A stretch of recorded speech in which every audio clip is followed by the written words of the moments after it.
Welcome to the Sk8LikeYou podcast.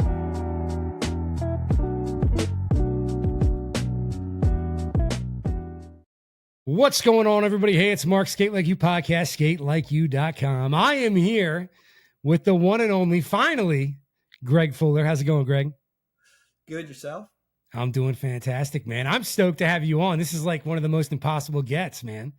It's a little weird for me, but I'm ready, I think. So for those of you guys that don't know, I've been trying to land Greg. I've tried to nail him down for, I don't know, about a year now. At least. So I'm super grateful though that you hopped on here, man. I don't know how many of these things you watch. I binge watch a lot. Your name comes up on here a lot, man. I hear it on there. I have people watching and they're like, they talk about you a lot on there. And I'm like, oh, good. It's always good. It's always good. The main thing that always comes up, man, is like, and this is stuff that these are things that I hear from other people and everything. And, but they all say the same thing, and that like in a big way, you're kind of under the radar, play a major role in kind of passing this shuffle thing along to like a younger generation of skaters. It's kind of selfish sometimes in a way. I'm just trying to pay back how I got here, my story, we could talk for hours about this. I might have talked to you about a little bit of stuff, but when I was a kid, I was one of the young bucks, probably 12, 13 by the time I actually started shuffling. Mm-hmm. We didn't come from a lot of money, so it was a struggle for my parents to have me at the rink for maybe a matinee and a family night. So twice a week was a lot for me. But I always looked up to the other guys and the girls at the rink. I tell people this all the time. Our ratio skating in our area is horrible. It's all guys. We don't see a whole lot of girls getting really funky with it. They're content with just rolling around. But I was young. 17, 18-year-old guys, they already had plenty of people to skate with. They didn't want this little kid tagging along. But the girls, on the other hand, treated me like I was their little brother. And once I started skating with them and they started teaching me, then the guys wanted to talk to me. Not about me. They wanted to say, what's up with so-and-so? What's her deal? They wanted to know more about the girls. So it, I don't know. It's kind of evolved to, I'm just trying to pay it back. You don't have your old friends to skate with. You make new friends and teach them to skate. So that's kind of where I'm at, Yeah. It's funny because so I was one of the people I had on yesterday to talk about the event and stuff was Trey, and he's funny because I related to him in the sense where he started talking about like how he first kind of got into like trying to jump into this shuffle thing and everything, and people were like, "Well, just go talk to Greg. Go ask Greg. And Trey, he was like, "What's that?" Apparently people are nervous to come talk to me like I'm going to bite their head off, or I will pick on you a little bit. That's just my nature. That's how we grew up. That made you stronger, but I know that's not for everybody. Well, and yeah, so you basically nailed it there, which was, he said like, I just couldn't get a read on the dude. I just didn't think like, he's, and I said, dude, I get it, man. Trust me. Like I absolutely, people are just kind of standoffish, you know what I mean? And that's cool. But obviously when I finally talked to you, you're more open and friendly and than I ever could have imagined. You know what I mean? So it's just so funny, man, because I don't know if I ever told you this. I know I told Justin Ziegler this. I would go up to Enola from time to time, and it's you guys would be up there. You usually come in like with an hour left or something, like with the work day on you. You know what I mean? Yeah, that used to be a 3-hour session for years. It was dollar night, and back in the day, that was the best night of the week to go. Everybody and their brother was out. We still skated Fridays and Saturdays too. I worked at another rink and would skate there. Thursdays was my night to skate there, but if I wasn't working, we'd spend a lot of time up there. That was a good hangout. But I was telling Justin about how I'd go up there every once in a while, and I kind of like put it together based on like some of the stuff I was learning, a while ago about just this area. I was like, okay, this is like a concentration of flea hop people that kind of, roll here and stuff like that. Or at least some people that I knew of, right. Or whatever. But I said to Justin, I was like, dude, for like probably 6 months straight, I thought everybody up there just hated me. Like just, no one would even look at me. No one would say a thing. And like, and I'm, it's funny because everyone assumes that because I do this shit, that like I'll be super outgoing in public and in person. And I'm not, right? I'm not at all. But I was telling him, I was like, and it couldn't have been further from the truth, man. I was like, yeah, man, I think that they just look at like, I think that they all just like, who's this guy? What the hell does he think he's doing? We can stay in our lane. We don't nose too much. But once you open the door, look out. We'll talk your ear off. Well, yeah, and that was the thing too, man. Is that's like, it's like that egomaniac with an inferiority complex. You know what I mean? Where you actually think people are really thinking about you, but like not in a good way. But yeah, man, like the audacity to think that people are really concerned with me. Like it's crazy. But yeah, but then I met you and you were inviting me all over the place. Oh yeah, man, we love to travel. I do the same thing though. I've been down to a lot of the rinks down there around Orlando, Kissimmee. I've been to Astro, I've been to Samorin, Reflections. We were just down there last year. I think it might have been September for Disney. My wife and I are skating around the floor, and I think we probably got a few good laps in before Michelle even noticed that we were there. And she's met us at one or two events, Georgia, I think. Yeah, I just want to go roll around sometimes when we go on vacation, and just same thing you do. I don't want to. I'm not trying to show off too much. I want to go out and get some exercise, but I just want to get a feel for what everybody else is doing and how they skate there. Who's the cool guy in here? Who's the fast guy? There's always a fast guy. There's always the one that got all the cool moves. Where's he at? And that's you. That's you here. You got the moves. I mean, that though, dude. You're. I mean, legitimately, you're one of the best I've ever seen. I hear that too much. I don't necessarily. I know. It's like there's so many different styles of skating. I honestly, like, even at a lot of these events when there's the jam circle going out there in the middle, a lot of times I won't do any routines. I'm still shuffling around and enjoying the music and the pack, but a lot of times I'm trying to watch what's going on in the jam circle. I don't want to say I'm too old, but if I had one wish, it would be that I didn't quit for 10 years because I was pretty flexible. Speaking of flexible, I don't know if Rob or anybody has talked to you. You should try and get Dave Hunter on here, man. For that guy, Dave Hunter? Mm-hmm. He is super flexible. We're the same age. He always says, man, your footwork. And I'm like, man, your flexibility. Like, we love watching each other skate. He's just crazy. Man, so you... It's so fun. I have to mention this because there's something they said to me. I don't even know. And I want you to tell everybody. So you were telling me about like when you guys would like call out like a move or something like that, right? Uh-huh. But if you wanted to put a little extra funky on it, right? You'd say, okay, we're gonna do such and such with the.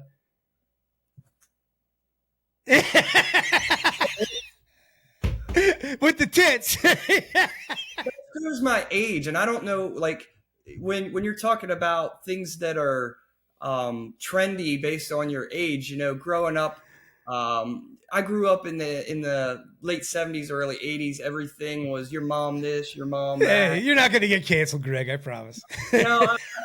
We talk about it. We can laugh about it. You still feel kind of like, man, we were rude to each other, but like I said, it gave you thicker skin. You still love everybody, and I walk up to people I know. Well, Justin has probably talked about it. He's looking for kudos, and instead of saying "Great job, buddy," I'm like, "Man, my grandma could do that, and she only got one leg." I do it all the time.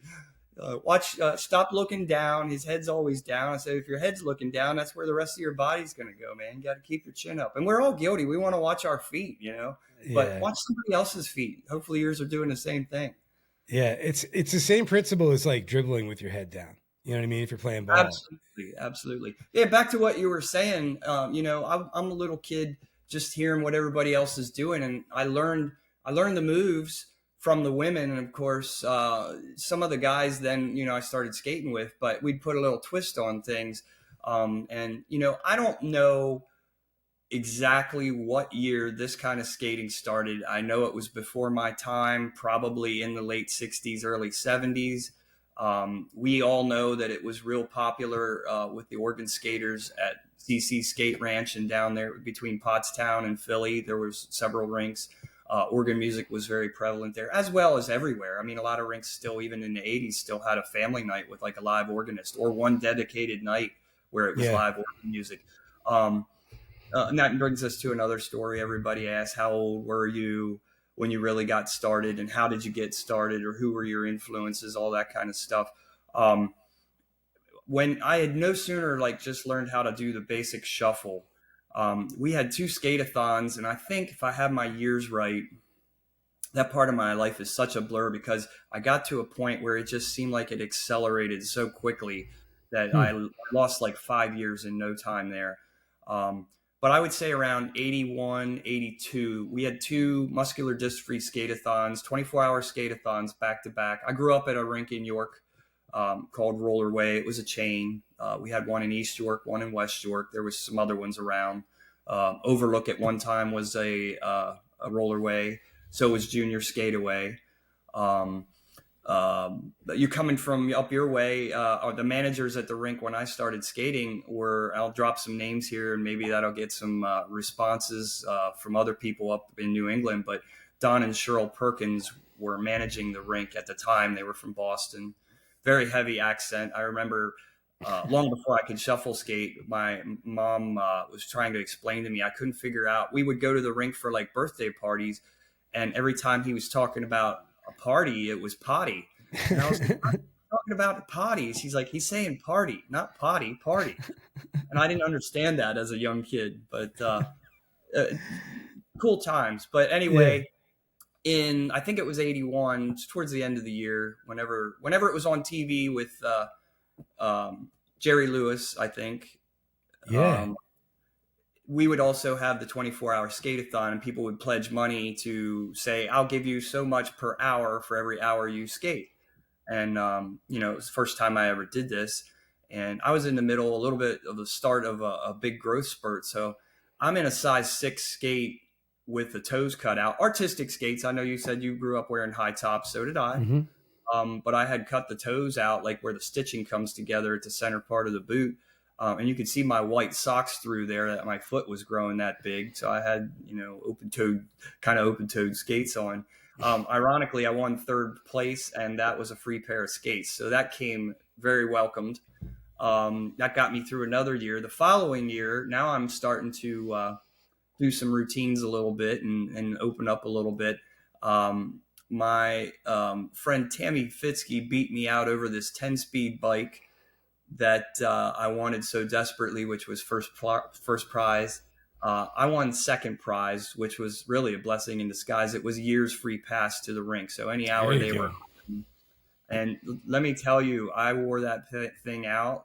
When that ran out, it was either by, we had artistic club.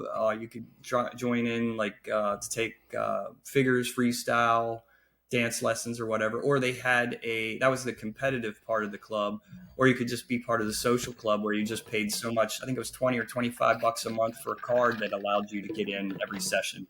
So I did that. But that year's free pass really put me, I think, ahead of the game. It gave me the option to go practice as much as I really wanted to begin with. And then that led to all kinds of stuff. I remember one of my best buddies back then, and he's no longer, but his name was Eddie Wagman. His mom and dad managed the rink, and he was about my age. He was actually just a little bit younger. He was he saw me come in. He's playing pinball machines, not just arcade games, playing pinball machines back then, and said, trying to make use of that free pass, are you? And I said, yeah. And one of my other later buddies, I won't name his name because he may feel bad about it. So I know who he is. I'm guessing he does too. But he said, too bad somebody didn't win that could actually skate. And I was thinking, wow, now you just gave me incentive to try even harder, you know? So within like 6 months, I was skating with a bunch of guys and getting pretty good. And then shortly thereafter, that second skate-a-thon, this is the early 80s now at this point, like 82, 83. We had a lot of changes go on at the rink. I feel like in listening to the older guys talk about it and my buddy Eddie and trying to explain what his dad was going through as a manager from upper management or the owners, um, it sounded like lawsuits were happening everywhere. We had freedom to skate all over the rink like we do now at Whitehall. But we were told that we would have to tone it down a little bit. They were going to, well, at first, we weren't even really allowed to skate backwards. And I'm pretty sure that I remember this correctly. If anybody happens to see this that was around back then at Rollerway, let me know. I'm sure they'll be watching at some point. But I feel like we weren't even allowed to skate more than 2 or 3 to a group. If we passed too many people on the straightaway, we were going too fast, we would get asked to sit down or eventually leave. No backward skating. They did loosen up a little bit. There was no stomping or loud clapping. I think it was because they were afraid we were going to scare people into falling. But they did loosen up a little bit after a while, and they did let us, we would swoop in after we come out of the corner in towards the center where there's usually a set of traffic lines. Now it would be part of the derby track on most rinks. Were allowed to do some turns in there, but we weren't allowed to do splits. We were no longer allowed to do the splits, which is the little thing we do at the end. And that made it not so fun. But the one floor guard at the rink had 2 kids. His daughter was a little younger than me. His son was a little older than me. And he said to my mom, we're going to start going up to Fishing Creek, which is was Hagee's Fountain Blue at the time on 83. Between York and Harrisburg. He said, your son's welcome to come with us. We're going to go up Saturday nights for the late skate. So she said, yeah, if you're okay with that, I trust you with him or him with you, and you can take him up. So we would pile everybody in this old Chevy van and go up there, and it was live organ music. And it was the same thing that was going on up there for regular sessions, but that particular session, it was pretty wound up. And I remember being really intimidated going in there. It was a bigger rink. People were skating faster. Everybody, I didn't know anybody. It was just a whole new atmosphere for me. And I was a little intimidated, but after rolling around a couple times, I thought it was pretty good. It wasn't too long after that, they had a shuffle contest. And me and my buddy went. And of course, back then we got dressed up to go skating. You could probably get away with jeans, but we almost always had plain white T-shirts on and an Oxford button down, or later on, like even as early through like 84 through even 88, I feel like we wore dress pants, baggy pants. You went a lot of these organ events you went to it. There was a dress code, and you didn't come in there wearing jeans. That was not cool. So you treated it like you were going to church in a lot of ways back then. But we would. Me and my best friend, we got all dressed up. We went and bought new pants and new shirts, got all dressed up. We went up there, and it was packed. And I remember, you get to that point, you've been there on a big session, you're trying to get out on the floor, and you're like, nope, better wait, nope, better wait, nope, better wait. So we make the dash, get out on the floor, and we're out there. And we grew up on like a particle board floor, kind of like Sunset. Yep. With urethane coating, roller jam, same thing. Nice floors, but just different. And here we are on the hardwood, and it's fast and it's loud, and we're stomping away. We wore Vanathane back then. There wasn't much urethane, and we're out there stomping around. And here we locked skates and fell and burnt holes in our brand new dress pants. So as if we weren't intimidated enough, it was like a big kick to the ego. Like, okay, we came out here thinking we were going to at least look half decent. Now we're like walking with our tails between our legs, but we still had a good time that night. Got to meet a few people. But that was it for me. Like once I had a lot of good memories in York, but once I started traveling a little bit, ultimately I ended up working at Hagee's from 84 to damn near 94. I might've taken a summer off in there somewhere. Before that, I was after my year's free pass at Rollerway ran out, I would hand out rental skates or take them back and put them back in the skate room, just for free passes, just so I could skate for free. Me and the manager's son, Eddie, we got pretty tight. We would, summertime, it was dead. Kryptonics had just came out. They were skateboard wheels, but they got some at the rink, and they were super wide. We had to put the lock nuts on backwards to keep them on the axles. We would put those outdoor wheels on, and we would cruise. They were building a new mall by our rink, and I remember Eddie and I snuck over. We crossed a big concrete culvert that went under Route 30 in York to get to the Manchester Mall, and we snuck in the mall and took a couple laps around the mall, and it was like guards on the walkie-talkies. They're headed this way, and we're like, just losing them. And then finally we dipped out, and they were probably still looking for us for an hour or so. But we had a lot of fun times. Growing up in York was definitely a hot spot for skating. So many great skaters and so many memories there in the few short years that I skated there. It seemed like an eternity at the time then, but it didn't take long till I kind of just remember okay, that was when I first started out. That's what York is. That's where I started out. Now, I learned a lot more even skating at Fontainebleau, Olympic. I worked at Greenfield before I even worked at Fontainebleau, which is gone now. That was over in Lancaster. I worked there for a year and a half.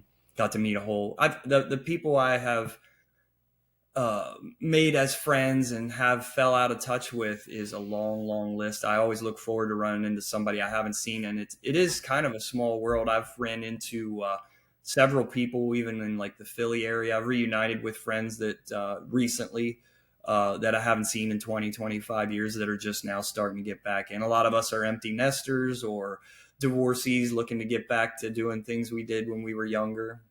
And that's what I love about it, just getting back to where you once were with people, either new people or people that you used to enjoy skating with you never thought you'd see again. It's just cool. Yeah, a couple of things that jumped out at me. One was, I don't remember them now, but you mentioned about you got that free pass for a year, right? And that just really kickstarted the whole thing. Yeah, it ratcheted a lot of things up because you got all this practice time, but and it stood out to me because and I don't want to go too deep or overthink this too much. But when I hear people use that term practice, and then I start thinking about you kind of in that mode, right? Because you also said somebody kind of, talked a little shit to you, and that kind of sparked you to really even. Yeah. So because when I think of or at least when I'm picturing you and what I think of practice, right? To me, it sounds like, okay, you're there, not just going and skating, doing what you know how to do, but cause to me, it's practice kind of sucks a lot of times, right? Cause it's we're doing what we don't know how to do. We're learning, we're falling, we're doing all that. And you seem to me like that kind of guy that that's how you approach it, right? It's I'm going to practice. I have a goal in mind. There's something I'm trying to accomplish here. Am I way off or? No, you're on point there. I did take a few. All I really wanted to do at a younger age, and I started skating. My first time on skates. You always ask this. Do you remember your first time? Yeah. I was 7 years old, going to a schoolmate's 8th birthday party, and I got, of course, a written invitation to the party. And I told my mom, I said, I don't know how to skate. I'm not going. She goes. If Benjamin thought enough of you to send you an invite and handwrite it, you're at least going to go try it. You don't have to like it. You don't ever have to go back, but you're at least going to show up and let him know that you think enough of him to show up. And I was cranky about it, but I went. And I still remember walking in, this same guy that later had the van and offered my mom to take me up to Fontainebleau was holding the door. They really dressed classy. I told you about the dress code. The floor guards back then at Rollerway wore black dress pants, a white button-down shirt, and a red velvet vest with a whistle. And this guy's name was Terry Beaverson. Hopefully his son and daughter might catch wind of this because I would really like to catch up with them in person. We've exchanged one or two comments over the last year or so. But he was just a practical joker too, and a great sense of humor. And here he's got red hair, big old lamb chops on the side with a handlebar mustache. Just the friendliest guy, holding the door open after you paid admission. He would welcome you to the rink, and then of course there's the music, the smells, the lights and the pinball machines. And it's just, this big area inside a closed door where all of a sudden the magic happens, The first song I remember was playing, so this might give it away. It was Dancing Queen by ABBA. Or ABBA, whoever you're from, however you want to pronounce it. But I find that funny that I remember that. That's how much of I guess it was like a nervous, anxious type feeling. But I remember all those details, like the smell of the rink, the rental skates, the carpet, probably a little dirty. The rink was only open a couple years. Actually, when that rink was built, it had a concrete floor. And in order to hold like an invitational or like a regional or state meet there, requirements called for it to be wood. So the way around it was not put the hardwood in, but the particle board was wood. And that was how they got around that. Kind of ironic, I thought. Yeah. It's crazy what comes back to me, that things that I hadn't thought about in years. I started skating again and especially having conversations with all sorts of different people. I remember there's this thing that sticks out to me so much. I could not tell you, man, like there's nothing really significant that stands out to me, like in my first grade year, like in school at all. There's nothing. I really can't draw a specific memory, but I can tell you, I remember like vividly and repeatedly on Wednesdays, because my brother worked at the rink and that was when I would start going on Wednesdays. It was 6:30 to 8:30, but I remember sitting in class and all I could think about all day long was I get to go skating tonight. And I couldn't tell you anything else about any other, you know what I mean, thing. That was your skate night even then. Yeah, man. I just was always hyped to do it. I used to get like excited, like nervous, like to the point where I really couldn't eat that much. Like I was always kind of an anxious kid to begin with, but I was just so hyped up that it almost made me like nauseous.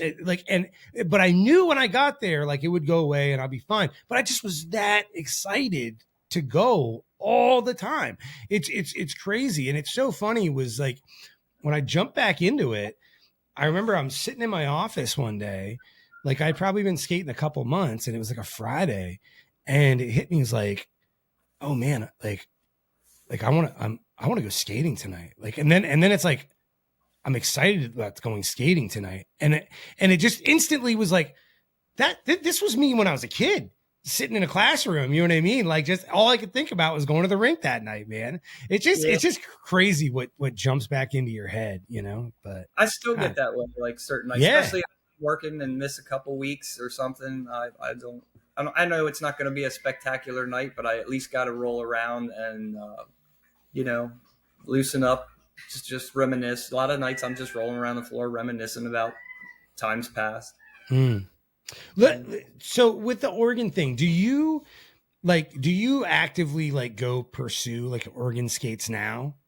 It depends. I feel like such a schmuck for not. There's so much going on most of the times, not just with work, but the skating scene. I really have a hard time keeping up, and I'll get all kinds of messages. Overlook will be having their annual, what used to be the one at Holiday. When I got back into it, I came back to skating around 2004, and let me tell you, you guys probably think I'm full of it. I still had a good sense of balance, and I still was. I got out on the floor, but my stamina and my cardio was not there. I struggled to skate one song, and I went back up on Thursday nights because that was a good night. I think one of the first nights I went back, I think it might have been the first night, might have been a Friday or a Saturday night. And I ran into my buddy Mark Veneta, which at the time I had no idea who he was. But it was a couple skate, and I'm leaning on the wall waiting for all skate to come back, just looking around the floor, thinking about how many laps I probably put in this place. And he rolls right up beside me and looks down at my skates. He said, "Hey, bud, you don't want to sell those skates, do you?"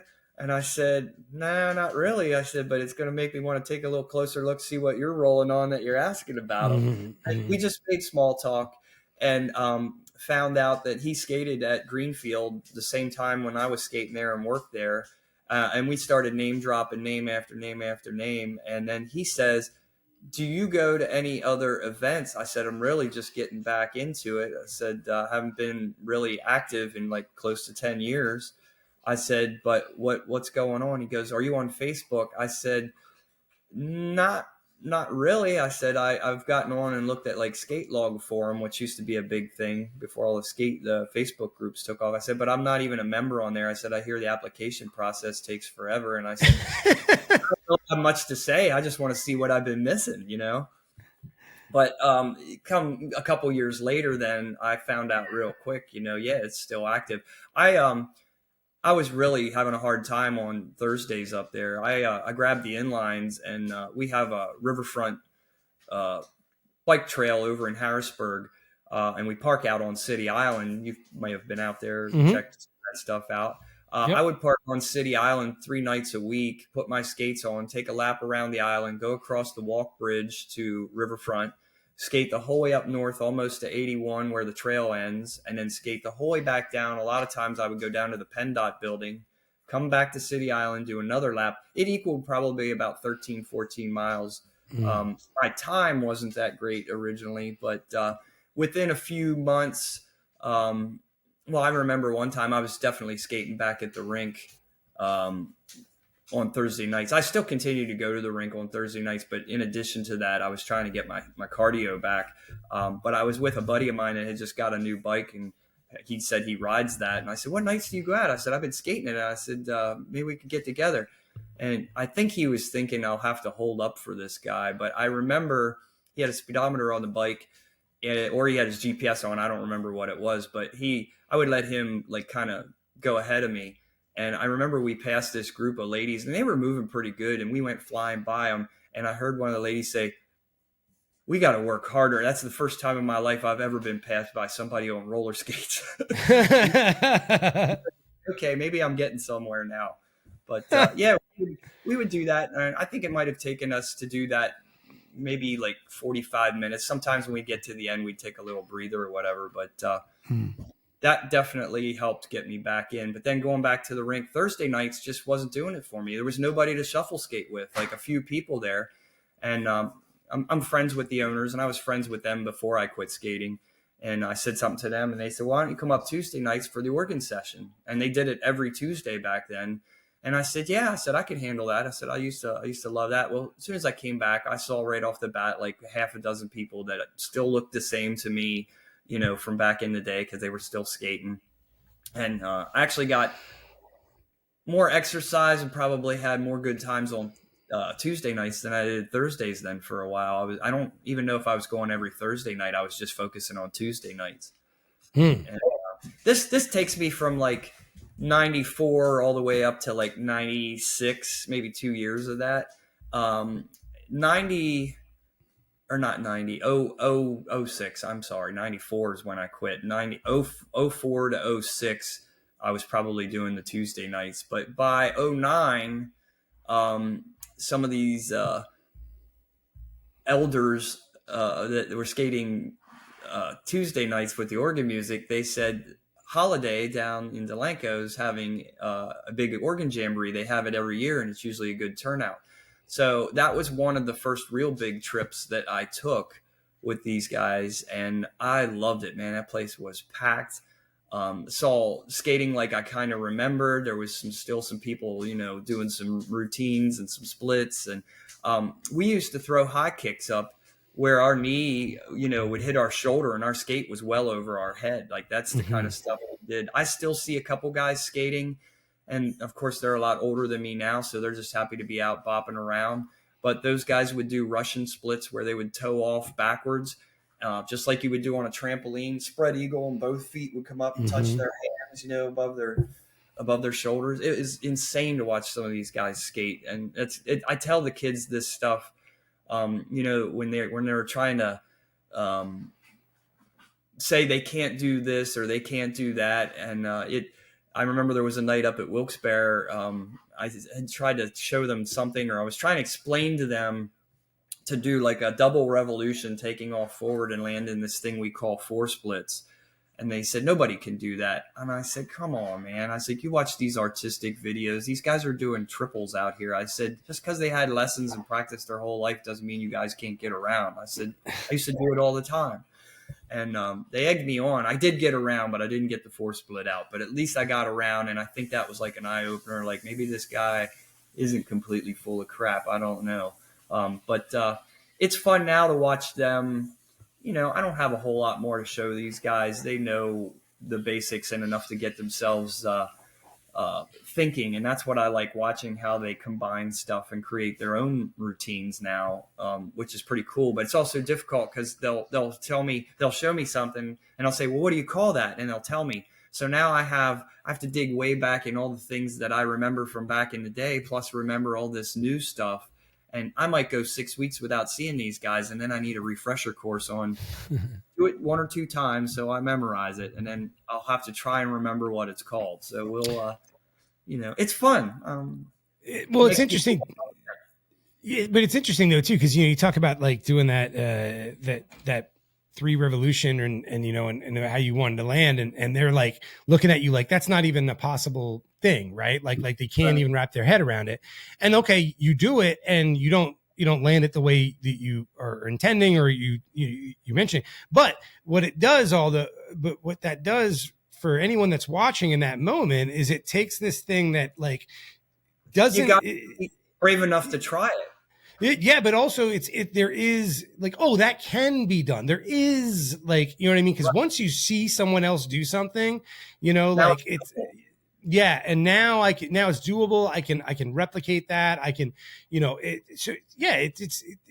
literally like, and that's how this stuff evolves. You know what I mean? Mm-hmm. But like, it's funny is that like when I think about like these kids out here, I was just talking to somebody about this the other day, because I see these shuffle competitions all over the country, and they're kind of jumping off right now. You know what I mean? Like this shuffle style thing.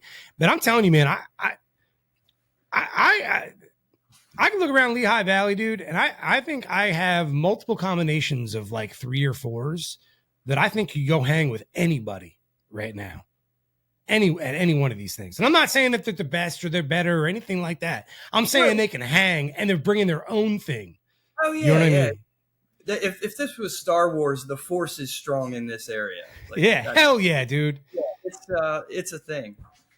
Yeah. No, that doesn't stop with the kids either. If you, I know you're not a huge fan of going to some of these organ sessions, but there's a couple guys that got me by a few years that every now and then I can get them amped up, and we're out there doing some stuff too. There's even a couple ladies that are still pretty active, but I would like to get the kids to go more, because not only would the older folks enjoy seeing that, which they can sit and watch it on Facebook or TikTok just like the rest of us, but to see it at the rink and then watch the interaction between them where they talk about it, and gets them wound up where they might want to try something. My biggest fear is somebody getting hurt and regretting it, but the kids too, like just to see that they're still rolling at this age. And for me, I've got a friend down skates at Reflections, and I won't give her age because I honestly don't know it, but I will tell you she skates 3 to 4 mornings a week, still does the dance steps,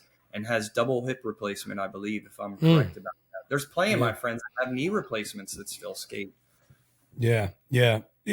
So, and the other thing is too, is like, well, I guess, I mean, yeah, cause when it comes to this area, you talk about like the Force, being strong. Cause I remember I was like going to like Overlook when I first, like I was just like, cause I'm in Lebanon area. So like I was just kind of venturing out, look here, there, wherever, looking around. Then I ended up down in Philly. I met Ray and those guys, but Ray was telling me about like, like there's this, cause I think we had met in the summer, and like PA's just not much happening, the skate scene in the summer, things just slow down. Good season to skate. Yeah. So like as the summer wound down, I think it was the first thing that was coming up was a late skate in Bethlehem. This is a few years ago. It's a couple years ago. And he's like, oh, you got to come to Bethlehem. You got to come to this late skate in Bethlehem. So I'm like, all right, man. All right. So I'll go check this out. Now I've been skating like probably in PA at that point, close to a year. Okay. And I've been in a lot of rinks. I mean, not everywhere, but I had been to a few. I think I had I been to Neville at that point, to Steel City? I think I had been. I think that because that was the first event that I ever went to. But anyway, point is, I go to Bethlehem this late skate, and I'm just like, holy shit! Like the adult, like from young to adult to and There was even rentals in there for those a lot of times. but and you could there is like like I always say it's like there's like this It's like slang. Everywhere you go, it's just a little different. oh, it's accents, man. You know what I mean? Yeah. Like you totally identify things. But even in Lehigh Valley where there's this clear like shuffle DNA, you know what I mean, and everything. There were even at Bethlehem, I saw like among those skaters variations of that style and everything. But just some of the most amazing skaters I had seen in Pennsylvania up to that point. And I was like, that was the first time I had said, because Ray was talking about the events and everything like that. And I was like, why are they not doing something here? Because this is crazy. This is crazy. And then I continue to go, and I go to Whitehall, and I just, just see it. And I see you, and I see these young bucks, and I see just all these people. There's just craziness, right? And nobody's doing it like that anywhere.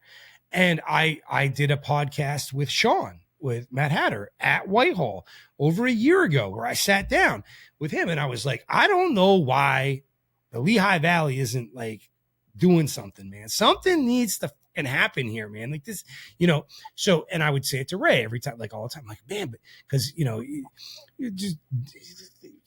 does the event thing, and sometimes you run into snags with rinks and everything, and I, he's a much cooler head, right? And I'd be like, man, let's just go to Whitehall, or something like that. Let's go to Lehigh Valley, blah blah blah, and whatever. But because I just would think about that.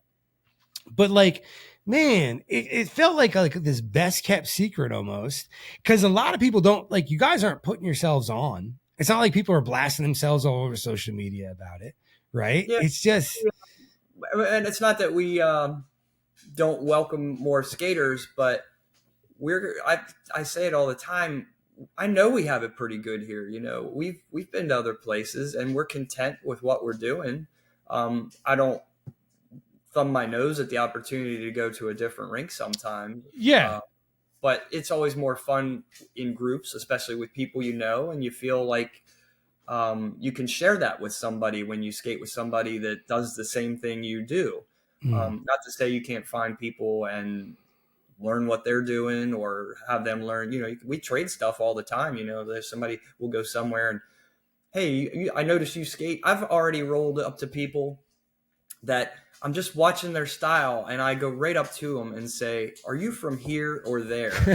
Yeah. How do you know that? And I was like, I can tell by the way you skate where you're from. And do you know this person or this person? Yep. I haven't seen them in years, but yeah, and it's just like you can recognize that, and then you just instantly have a bond where like we should be skating together because we skate very similarly, and it's just nice to roll. And I still love that. You'll notice that about me. On those big special events, I like to try and stay on the floor all night once I actually get started. Usually it's a lot of gossiping out in the parking lot, maybe a few beers, to get warmed up. But once we get in there, as long as the music's rolling and it's hot, you need like three things to keep people on the floor. You need either a good floor and good music, and that'll keep yourself entertained, or you got a couple good friends and maybe the music's not great, but the floor's amazing, or maybe the floor's terrible, but the music's amazing. Mm-hmm. But if you have all three and it comes together, man, that's a good night of skating right there. Hell yeah, dude. Hell yeah. I gotta ask, because this is one of the things I definitely want to talk about before you got to jump off here is how long were you doing the 8 wheels, no brakes thing? Like, how many of those did you attend? Pretty much all of them? No, I wish. I came in late to the game on that. My first one that I think I got, the shirt I had on Friday night was 2013. I think that might have been the first one. Maybe I went the first year and didn't even get a shirt. I didn't even know what 8 wheels, no brakes was. I was already starting to go to, to back up a little bit, a lot of these Oregon skaters that I was skating with were pestering me about they were going to do some type of documentary video. I don't know if you've ever seen it, called Just Rolling Along. Yep. And they wanted me to go be a part of that. And I was like, I don't know. I was dragging my feet. Like, it's same thing with doing the interview with you. I'm like, I don't Yep. do that. Like, I'll just, I'll sit back and watch, but I don't know that I want to be a part of something. But I went to Roller Jam and I really enjoyed that. So I started going up there a little bit with a local guy who went up pretty frequently, and a couple other people. I had already met. Well, here's another strange story. Not to change the subject. We'll get back to that. That first year I went to Delanco to Holiday for the Oregon Jam.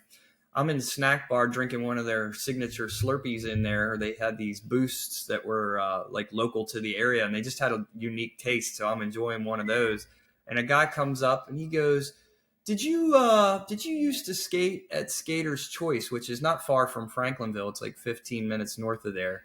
And I said, yeah, but like back in the late 80s, early 90s, like not anytime recent. He goes, no. You had long hair. I remember your skates, and that style you have is so unique. And I was like, how do you remember that from all that time ago? It was just crazy. I met Tom Habisky there.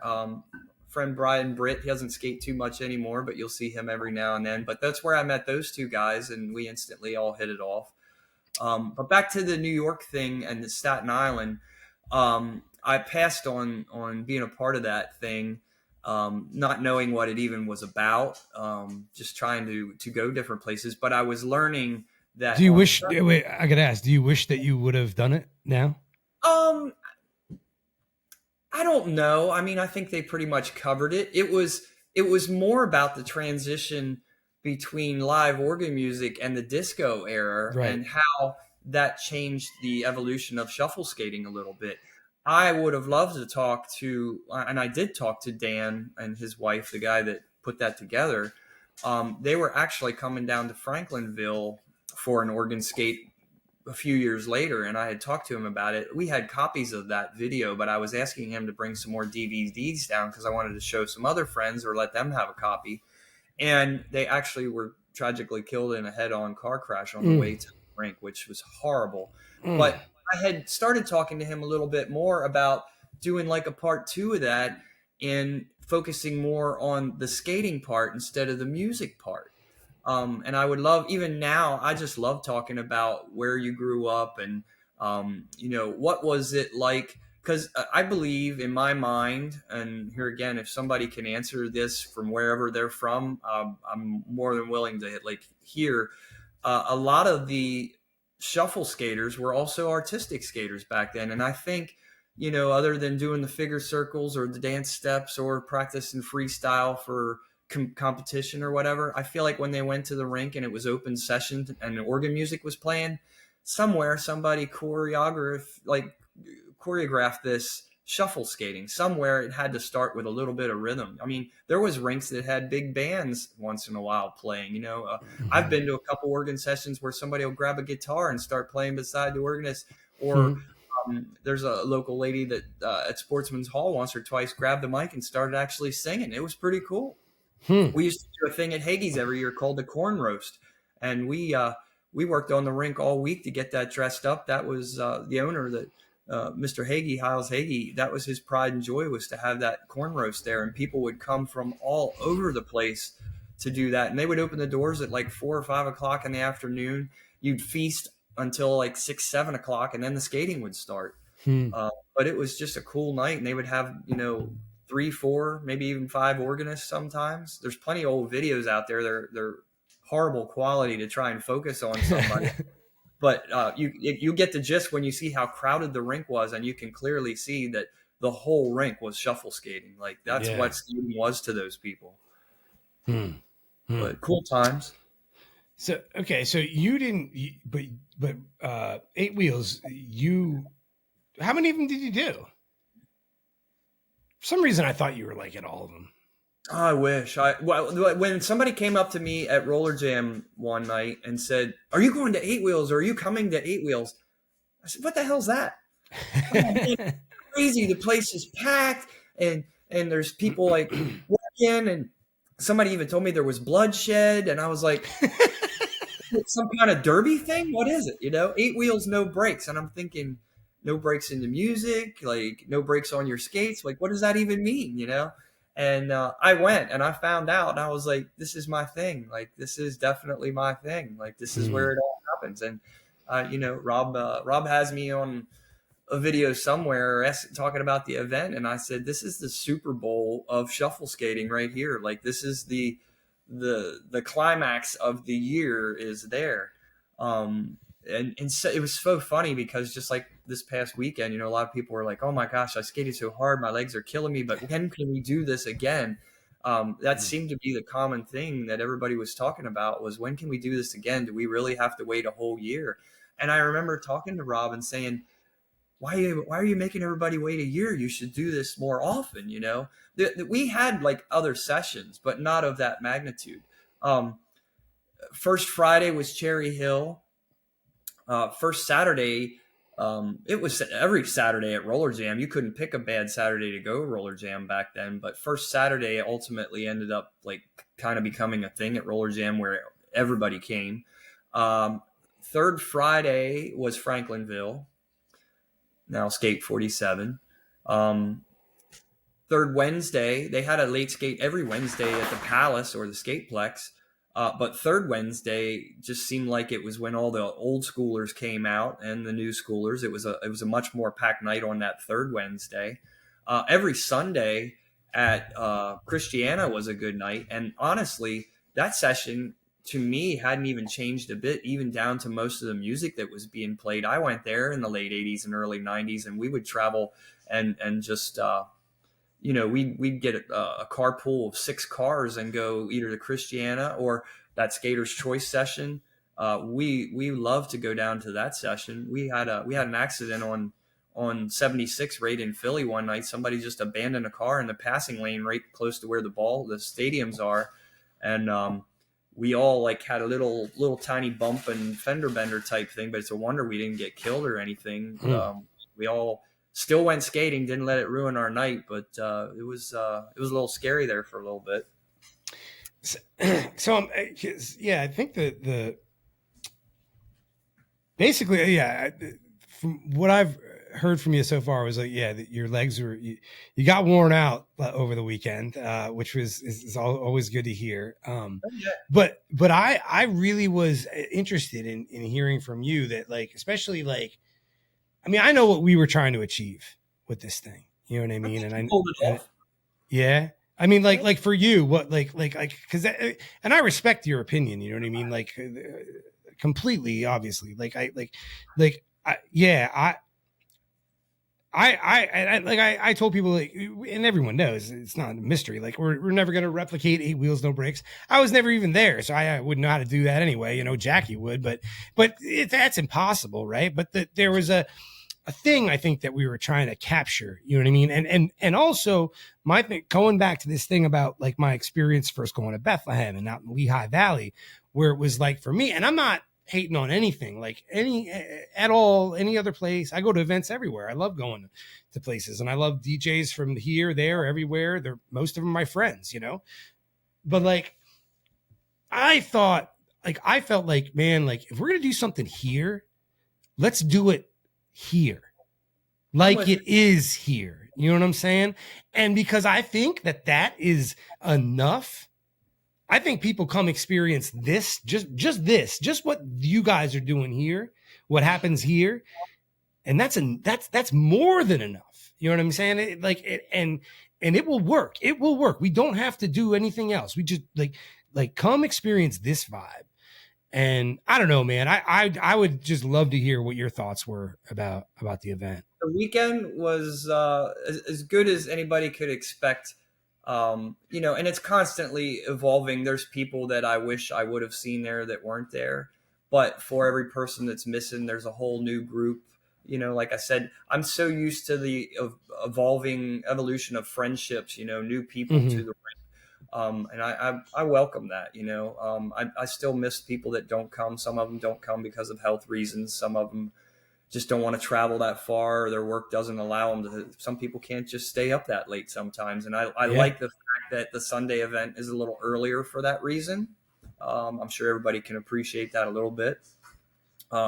We've always kind of just got, even with the organ events, you know, some of those organ events, those organists on some of those events would start playing at like 6 o'clock at night. And some of those events back then would go to 4 o'clock in the morning. Can you imagine that? Like, holy mackerel. Yeah. We think we're in shape. Yeah. Yeah, we did one all-night skate a year on New Year's Eve at my rink as a kid, you know, and that was it. When I grew up, we had those at every major holiday. Like, you would have one for New Year's, you'd have Thanksgiving, maybe even like Memorial Day and Labor Day sometimes, because everybody would have, you know, you either weren't in school or were just getting out of school or whatever. But all the big holidays, usually there was a late skate somewhere we could go to. Sometimes they were back to back. I used to get stuck.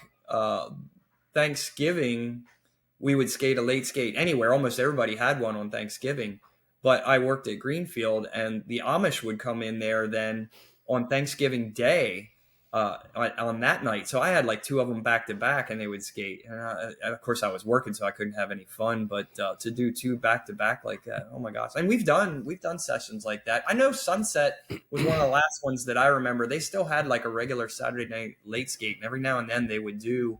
We didn't even do like lock-ins back then. Your parents were totally cool with just dropping you off, and you were in the care of whoever was running the rink. You know what I mean? Yeah. But as things evolve, you know, the mischief and the crime and the bad attitudes with the kids not being told what to do. I mean, you were almost humiliated if you got yelled at by a floor guard when I was growing up. You know, you didn't want that. You know, that was shameful. Bob Dyer owned the rink that I went to, and you know, we were fortunate in the sense that like over the years, the Dyers just became family. You know, like I would go spend weekends at their house, and you know, and then just go to the rink with him the entire weekend and stuff. But yeah, man, he would. I tell you what, if the last thing that you ever wanted to hear was like your name over the microphone from Bob. Oh yeah, you know, it's all it took. It wasn't anything crazy. We just they all called me Marky back then, right? So Marky, and that's all I needed to hear. And I knew that meant I had to sit on the bench for 15 minutes. Yeah, your head was down low, and you were doing the walk of shame. I was benched for 15, and that was it. That was it. That's all it meant, you know.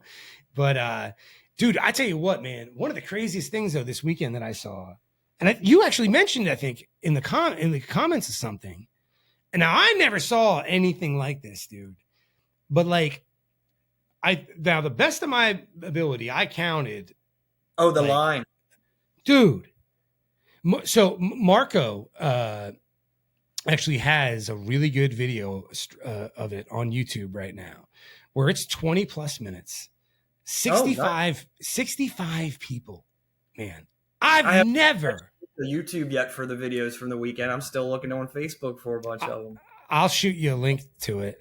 But I've never seen anything like that. And what's funny is I was out like talking to people at that point, taking pictures and whatever, and just trying to be a host, you know. Like, it's funny is I skated way more than I thought I would, right? I thought I was gonna have to like just all over the place. Working. Yeah, you feel like you're gonna be working. That was always a complaint with the events we were doing for a while is you'd spend half the night, you know, you got 2 or 3 nights to skate at these events, and everybody wants their t-shirts, but nobody comes and gets them. And you're standing there all night waiting to sell these t-shirts, and you see the people that are supposed to get them, but they would rather skate than get their shirts. And you're like, well, I'm standing here waiting for you to get the shirt, and I would like to skate too. We ended up cutting that off. Like, you only get the shirts like the first hour of the session, and then hell yeah, dude.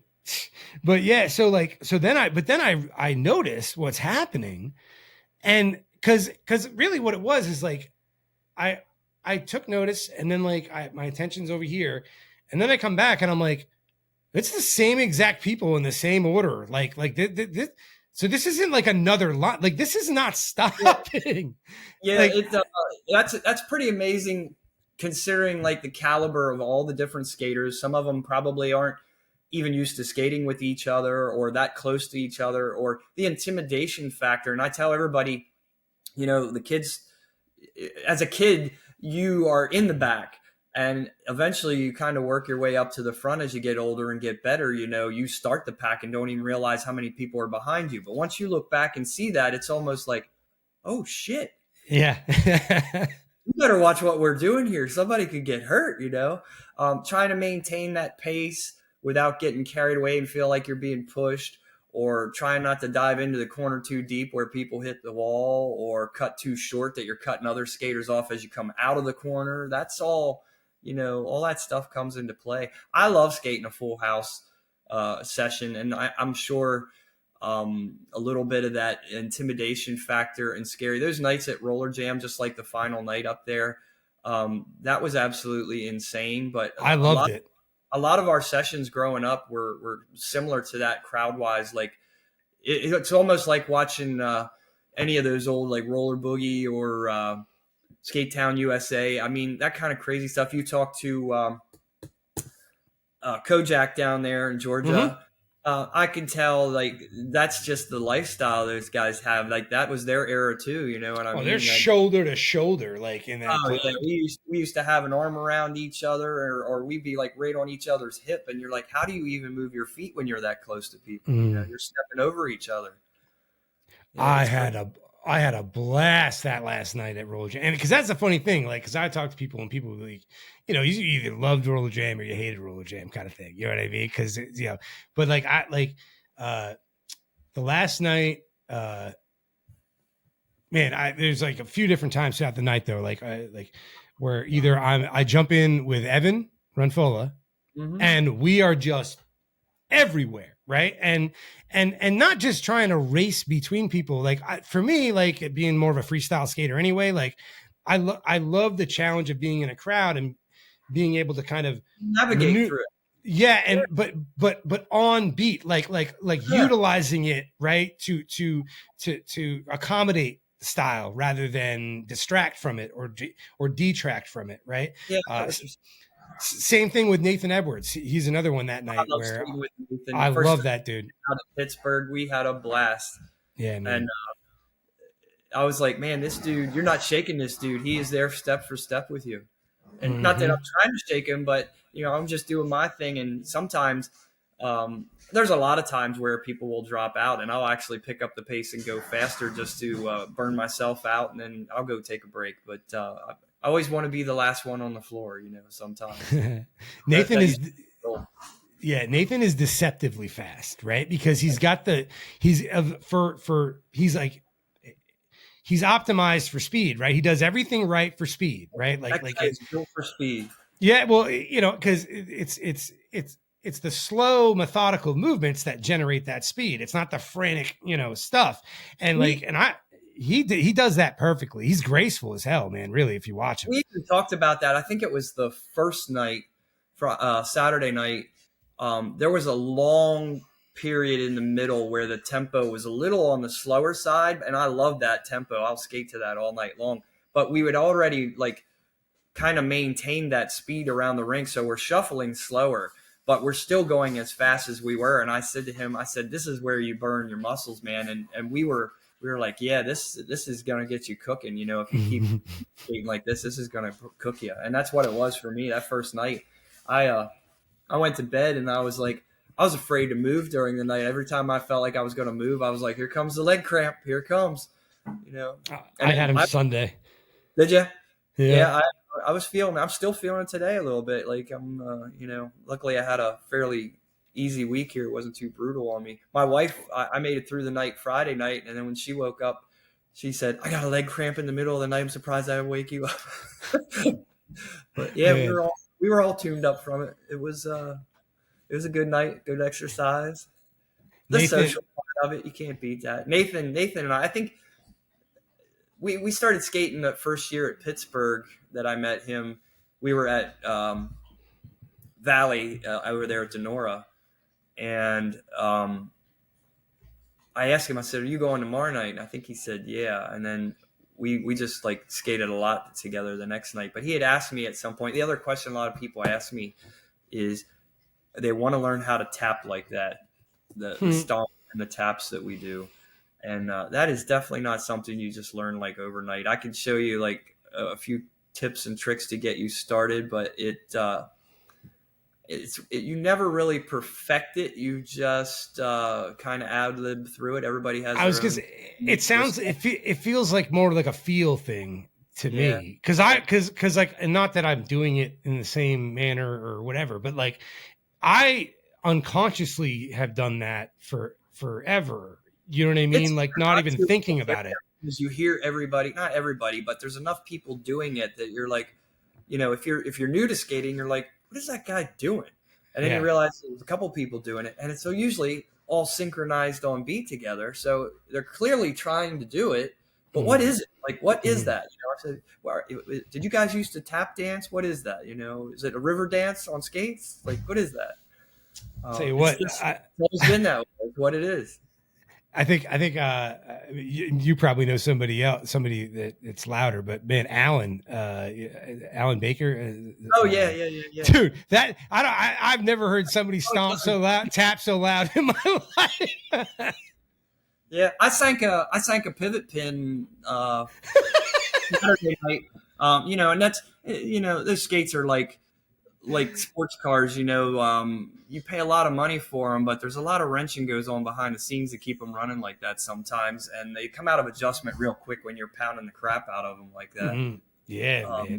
That's that. And I remember asking you about that too, because like you guys slam, dude, like when you're coming down on those jumps and everything. And it's just, everything was about that flair. It's one thing to be able to do any one part of that, but to do it all together, it was always about how funky you could get. Like even a simple 3-turn or a mohawk turn, anybody can just do a simple mohawk turn or a 3-turn. You got to put some flair into it and make it look funky. With the tits. Yeah. Talking about that because I didn't want to bring that up, but dude, it's much worse. Much worse has been said on here. Don't worry about it. Oh, I wasn't going to go there, but since you opened the door, let's barge in. We'll talk about that a little bit. That split we do at the end, I believe a lot of those numbers are strategically timed. That let's say you and a couple buddies are shuffling around beside us, and we do a 3 or a 1 or a 1.5 regular. All three of those numbers are the exact same length and the exact same beats per maneuver. When we turn around and come out of that, if we don't do the split at all, we can jump right back on the shuffle beat with you guys. And it's very methodical how somebody put the time and effort into thinking about this stuff to the music. It's almost like the dance steps, watching everybody doing dance steps and they're in unison, except this is way funkier and just so hypnotic that you don't even think about it. Like we get on the floor, we don't even think about it. It just happens, and when you get to that, that's when it really becomes fun because it's not work anymore. It's just, it's like walking. But the hours you put in to get to that point are crazy sometimes. So let me just, and I know this is a really tough thing to kind of dwindle down, but like if there's a couple, like people that see these videos, see you guys, these jumps, these spins, these things, are there things that like, maybe they're not around this area or whatever, but like, are there maybe like a couple things you could say, like, as far as basics that like, hey, figure these basic things out. Like, okay, for example, like I would assume, right, that probably one of the most fundamental things that somebody could go out and if they can master this, it's going to make their life a whole lot easier, is learn how to pivot on both feet, one at a time, both directions. Is it, you know what I mean? Like, but stuff like that. Are there things that you could tell people, like, say, hey, you know what? A, B, C, like you just practice these things and you can add the funk later. You know what I mean? Does that make sense? Yeah. Even like trying to get people to just, maybe they're a pretty good skater forward, but they've never really had an interest in skating backwards. You've pretty much got to conquer that first before you think about doing any of the pivots. Like, there you go. But to get into that, and Dirty Deborah has her channel on there, where which is awesome, and there's plenty of other people probably that have them too.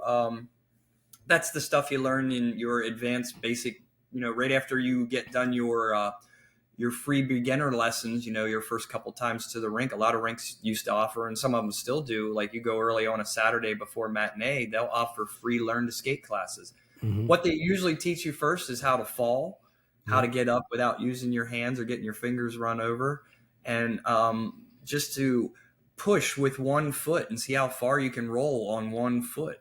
And from there, some people call them bubbles, some people call them scissors. I grew up calling them scissors. How to make your body move forward without lifting your feet even off the floor, doing this part. And once you learn that, those edges are very important in the shuffle skating that we do. It's not just a push from your right foot to your left on your inside edge. We're using all edges on a lot of that stuff to do that. But the Mohawk turn obviously is usually the first thing everybody learns. Nobody's brave enough to just jump up facing forward and land backwards on 1 foot or 2 feet.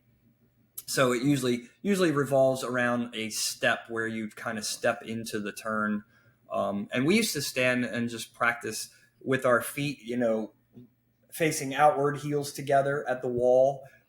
You have to teach your legs to bend in ways where they're not, it just doesn't feel normal. But the more flexible you are with that, you see it every session you go to. The sideways guy, we have a buddy up at Olympic, and he skates around with us a lot. His name's Jay. Of course, we call him Sideways Jay. But there's always a guy or two at the rink. I used to do that for hours at the rink, and I could actually skate sideways like that with my feet actually bent, and I could do an outer back circle on my back edges and skate with facing outside, but go around in a circle for hours. A straddled scissors, with your crotch the whole way down to the floor, like these little kids go under the limbo thing. Those are all things I wish I could still do. Like, I was still pretty flexible when I quit skating, but I lost all that. And me being curled up in a ball on the floor all day definitely doesn't help. I enjoy just being able to stand up at the end of the day and stretch. But the skating just makes it all the more better.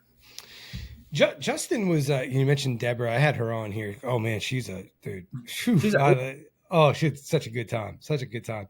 But I was talking to Justin about this, or I had him on, and he was talking about wanting to put together a YouTube kind of tutorial thing. Yeah, for the tricks thing. Yeah, and I think he said he's I really want Greg to get involved and do this. He didn't really talk about it too much, but is that something you guys have actually discussed, or is it not? It hasn't made it more past that point, really. It's and I get people that ask me all the time. I've been asked to teach some shuffle skating lessons. Different rinks have reached out to me. It's on the radar. I would like to save that maybe for a little bit later when I slow down with my real job. Yeah. But I do enjoy watching the expression on people's face, and once something finally clicks and they get it, it takes you to the next level. And then it's okay, if we've accomplished this, what else can we do? So it never ends.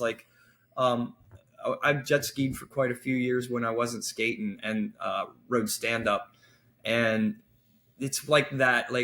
You always can get to a point where everyone looks at you and says, wow, that guy's pretty good. But in your mind, there's always the next level that you haven't reached yet, and you never feel like you've completely conquered it. So it's just, you get to a point where you get older and you're the goal I used to have is no longer obtainable. I have to settle for where we're at, and be okay with that, And for me, a lot of times I'm skating around still shuffling, but I'm really just watching everybody else, and takes me back to when I was younger. It makes me feel good to see that it's still a thing. Yeah, man. Yeah, man. But the lessons or to teach those routines, it wouldn't be that bad, but there's so many different levels of skaters. You might have two people that skate similar side by side, but when it comes to turning backwards, one's only going to be comfortable turning towards the inside, the other one's going to want to turn to the outside. And one question all the kids I think asked me, what number did you learn first? And I said, well, unfortunately, everybody wanted to teach me number 3 first, which was an inner Mohawk turn into a 3 split, or a three turn with a split. No split. We didn't do splits originally. Sometimes you would just do the 3 turn and just pop a little front split. We didn't jump completely 180, let alone the 360s or the 540s. But you just have to go at a pace where you're comfortable, and that's different for everybody. So you have to be really patient as an instructor, or just do one-on-one lessons and be prepared to spend days or weeks waiting for the person to hit that spot where it clicks and they're like, okay, now I got it. The most frustrating thing is when you're learning is you'll do one that's absolutely perfect, and it's almost like you get that instant boost of confidence, and then you get flattened on your ass and you're like, okay, we're back to the drawing board. Now I'm scared again, and watching the yes, I can in fact do it because I've done it. But now I've psyched myself out that I'm scared again, and I feel like I'm starting all over. That happens a lot, and you'll see that with a lot of the kids. By the end of a session, they're getting pretty ballsy, but the next session they skate, they're right back to being unsure about trying to do any of that again. Well, I totally understand that. Even like take out like falling, like not even that. Just like you're at a session, figure something out, right? And you're like, and you hit something for the first time, right? And like, yes, right. And then and then the next, but it's not even like I fell or anything like that. But like and so I leave, I come back for the next session, and it's like, I thought I had it. You know what I mean? It's the worst feeling ever. Pull the carpet out from underneath you. Yeah, man. I've had that experience for sure. Yeah. Man.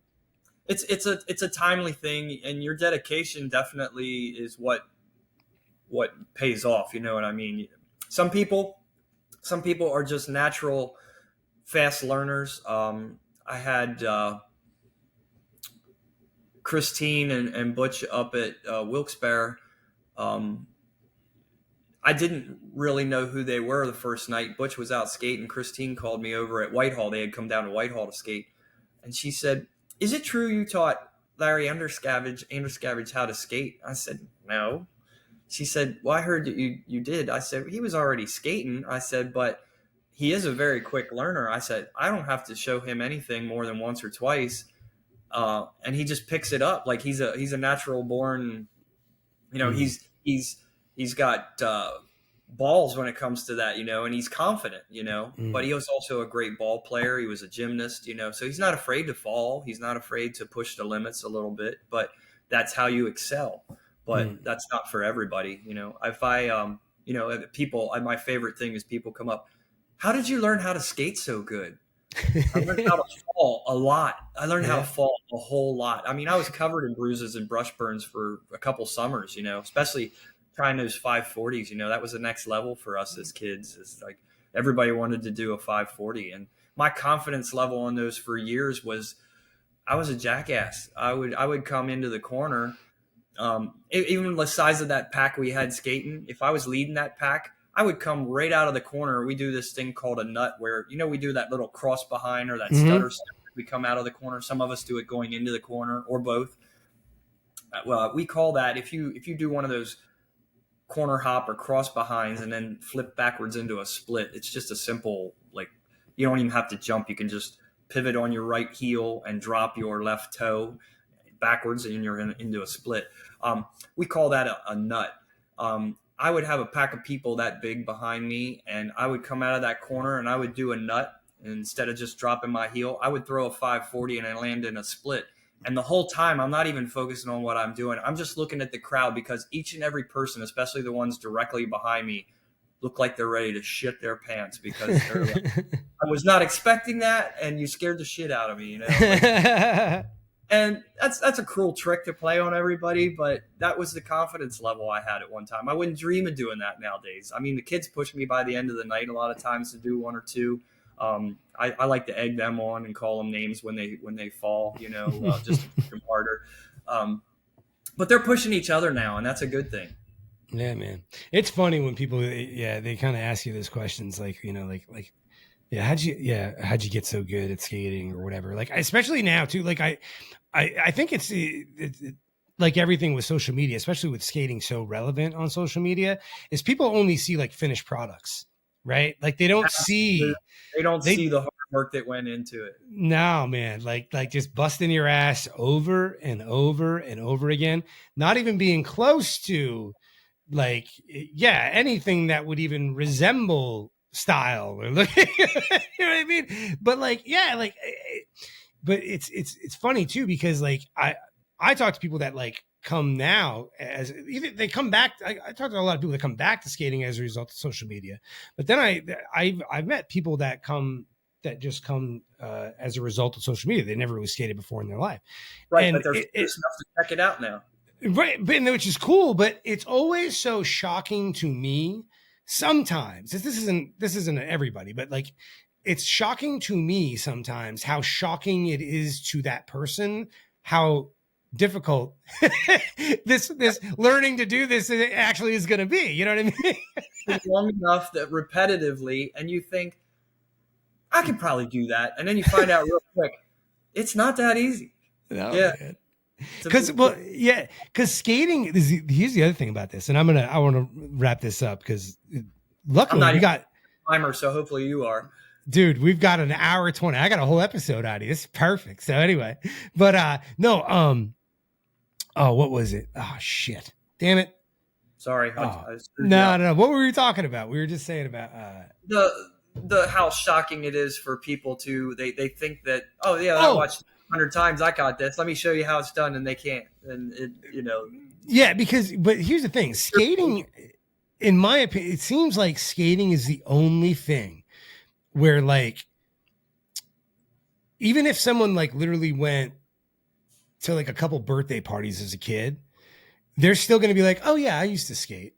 Right. Oh yeah, I used to skate. Yeah. So what was hilarious about that was when I moved to Pennsylvania, I made, I got a family here. I got friends here. You know what I mean? I built a whole life here with people, but they never knew me as a skater. They never once saw that. Now, of course, like I would have these conversations with people, right? Like, oh yeah, I used to skate, whatever. Right. So I remember when I first jumped back on and somebody had taken a random video of me. I wasn't on TikTok or anything like that, and I didn't even know what it was, right? I didn't know where it was. I didn't know about it till people started coming up to me at rinks, and they would be like, "Are you that ankle dude? Are you the ankle dude that like?" And I'm like, "What? Like what? What are you talking about?" And finally, somebody, somebody finally showed me this video. But anyway, some of my friends, like my PA friends that I've never skated, like somebody came across one of these videos, and so I'm like, the two of my best friends, right? Like we're out one night and one friend Betty's like, you need to explain this. What? And when you leave work. And I'm like, well, I told you, man, like I used to skate, He's like, no, dude. He's like, yeah, everybody used to skate. He's like, but this is a whole nother thing. Another level. Yeah. He's like, I literally said to Jesse, he's like, my other friend, he's like, I was like, did Vashon get bitten like by a fucking spider or something like that? Like what? But most of that was based on when I had those conversations with those guys about like, oh, I used to skate. And they were like, yeah, me too. That's what they think. This is like the only thing I think that people like actual physical sport activity where people actually talk about it like they really did it, even if they just do that. Yeah. You know what I mean? Does that make sense? Yeah, I mean, it'd be like, you got a buddy that's got a really nice hot rod, and he tells you he takes it to the drag strip, and you're thinking, yeah, I'm gonna hop in my little Chevette. I can go to the drag strip. Not the same. Yeah, no, not at all. It was interesting, man. It was like a whole nother identity that people had no idea about here. It was really neat. And at the same time, it was really neat for family to see it from back home. When they saw it, get back into it, they were so happy about it. That kind of stuff is still relatively new to me. We didn't take a lot of video back then. I have some still photographs. There are some videos probably out there floating around. In 82 and 83, we were going to Norristown and Bluebell, PA, over off the Skip Back Pike. There used to be a rink there called Young's Regency. We would go down there once a month to one of those two rinks. The other rink was Ridge Runner. They had a shuffle skate that went 9 months long. Once a month, they had a shuffle skate. We would go skate first session. I'm assuming this was on a Saturday night. I can't remember, but they kind of held it like a meet, but instead of starting at 4 a.m, we were wrapping up at 4 a.m. We would skate the session on Saturday night, and the shuffle contest would start at midnight. And they had singles, so men or women singles by yourself, doubles, which would be 2 guys or 2 girls. Then there was shuffle couples, that was a guy and a girl, and 4-packs and 6-packs. And they were, they could have been 4 guys or 4 girls or mixed, didn't matter. It might be one random woman in there with 3 guys or vice versa. That was a thing. The 4-packs and the 6-packs were just incredible, like see 6 guys skating together and pulling off this stuff, staying in a nice tight formation. We don't stay that tight anymore. Speeds are a lot faster now. The wheels are different.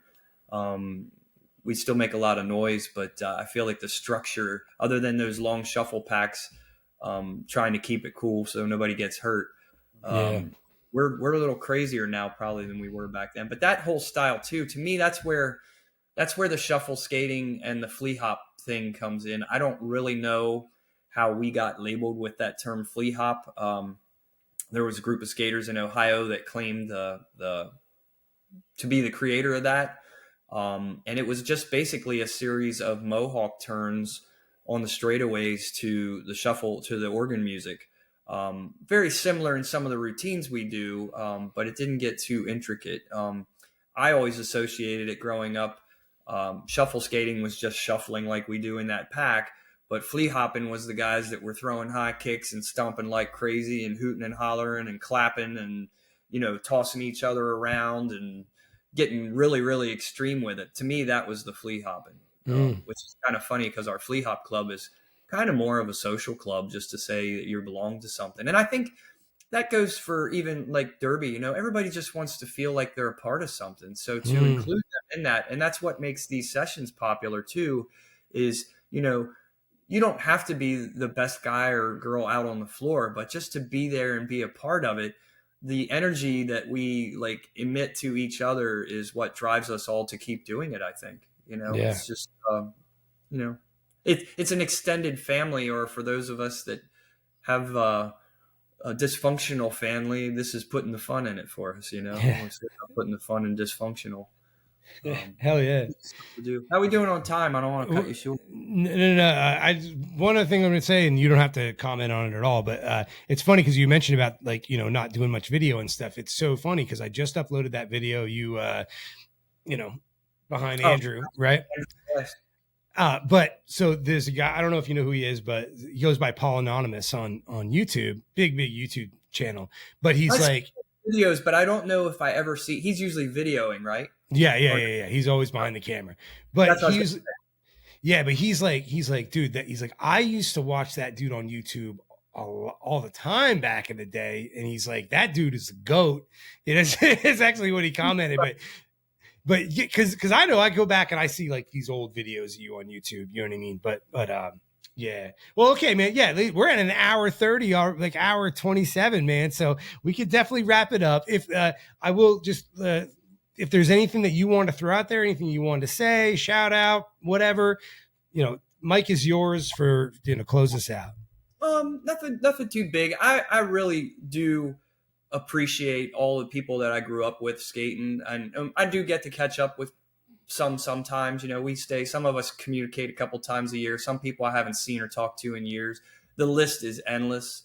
But if at any time anybody would want to come skate with me again, man, I would really enjoy seeing some old faces out there. It's just we had so many good memories as kids.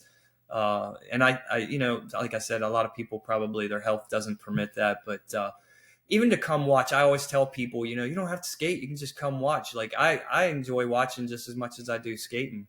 But we could stand. I'm really looking forward, honestly, to some of these reunion skates for the rinks that I really didn't get to skate at that much down in Jersey. They're having some stuff coming up down that way. We would head to Skater's Choice because we knew that was a good session, but we would leave early and check out some of the other rinks. We went to holiday one night and we're told that we couldn't even skate backwards there. So we basically took our skates right back off. I think we did like 3 laps and headed right out the door and was like, well, let's just go to Skate 47. We know what we got there, or not Skate 47, but Skater's Choice. So we would do that. But I had been to Cherry Hill. First time I went back to Cherry Hill, pulled in the parking lot. I said, this ain't Cherry Hill. Got in the rink, started talking to Tom Habisky. And I said, this isn't what I remember. He said, oh, well, it burnt down. They rebuilt and moved everything. I was like, okay, well, now that makes sense. That's happened to me numerous times. Sportsman's Hall was kind of similar. I mean, they didn't change the rink. You ever been to Sportsman's Hall? Is that the copper mine? Yeah, copper mine now. Yeah, it looks a little different than what it was, but that has a classic old school rink look, as well as Overlook is a great example with the big beams and arch ceiling. It's a gorgeous rink. I'm so glad that the township. I know a lot of people will say, "Why are you saying that?" I'm so glad the township took it over because it probably would have just went up as real estate and used for something else. So thank God they took it over. And they were using it for a multi-purpose plex for a while. They played volleyball and probably soccer and hockey and all kind of other stuff in there, but at least it's still a skating rink, and the acoustics in there aren't great. The sound system's not going to blow your mind. The floor's not always super tight and racy, but it's a perfect example of an old school skating rink, and it just has that old school vibe. You were saying about roller jam, and one of those things you just can't explain to anybody. You have to go experience it. I feel like Mount Gretna is the same way. You can't explain to somebody Mount Gretna. You just got to go check that place out. Ringing Rocks is another one. It's just incredible that. Have you ever been out to Blue Mountain? No, not Blue Mountain. Fountain Blue I've been to, but yeah, Blue Mountain's out past Carlisle. You get off the turnpike there and go up. I think it's 997 before you go up over the mountain. It just sits down over the hill on the left. Tiny, tiny little floor, natural pecan wood, no finish on it whatsoever. No urethane. It's always been wood. It's just one of those crazy little rinks, There's plenty of those out there, though. It's so funny because it's talk about total polar opposite ends of the spectrum. Like we got to Castle Skateland, right, which is like huge, massive, one of the most beautiful rotunda floors in the country. But right, like within like 10 minutes of that place is this little. It looks like a little apartment. Like it's called Jimmy's, and I'm telling you, it's the smallest floor that it's half of roller jam. Half. I'll do that. You know what I mean? But we just stop in there, and it's so funny because it's just like it's like a daycare, and then all of a sudden, like we all show up like at 2:00 in the afternoon. You know what I mean? But we have a blast. We're not like trying to take the place over or anything, but it's just you just go experience those things. You know what I mean? One more to add your bucket, take off the bucket list, and say you did it. So cool. So cool. Well, Greg, man, I appreciate this so much. This was so like, dude, I wanted to do like 30 minutes talk about like the event or whatever, man. I got that and I got a full episode. This is perfect. You killed 2 birds with 1 stone right here. Do it again. We'll talk about some more stuff. I got all kind of crazy stories. Man, I bet you do. Can we do we'll do like a late night version. NC-17. When are you skating again? Whatever the next late skate is at there are so many right now. I cannot keep up with them. I almost have to put it on the fridge on a calendar to figure it out. I mean, I can put them on my phone too, but I don't look at that as much. I might as well plug while I'm on here. The Go for it. Olympics Toys for Tots session should be the first Friday. Sorry, I don't have the date in mind, but it'll be the first Friday in December. Everybody's welcome to come get their skate on. We usually take toys at the door for Toys for Tots. That's real special to Jim Lease, the guy that kind of runs that page. I mean, I'm an administrator on there, and we grew up skating in York together. Lots of stories there too. You probably want to interview him at some point, but be ready to edit a bunch of stuff. It could get a little crazy. That's awesome. There's somebody else to tell you should talk to. I can during the day. I think, man, it'd be real fun to interview him. You guys ought to interview him. I'll make you a list. Okay, cool. Yeah, man. As long as they're willing to do it. My only thing is like, I most of the time I just find a little something here about like, because you see a lot of online personality kind of thing or whatever, or maybe I just see somebody at a rink and just something will spark like an interest, and then I have to avoid them like the plague because I don't want to know too much. I want it to all unfold on this, right? Sometimes, yeah, make it natural. Yeah. But hell yeah, man, I'll take a suggestion. Yeah, anyone you want to throw my way, absolutely. So all right, man. Well, I appreciate this so much, Greg. This has been great, man. Thank you. No problem, brother. We'll see you on the floor here sometime soon. All right, dude. Have a good one. All right. Yep, you too. Thanks.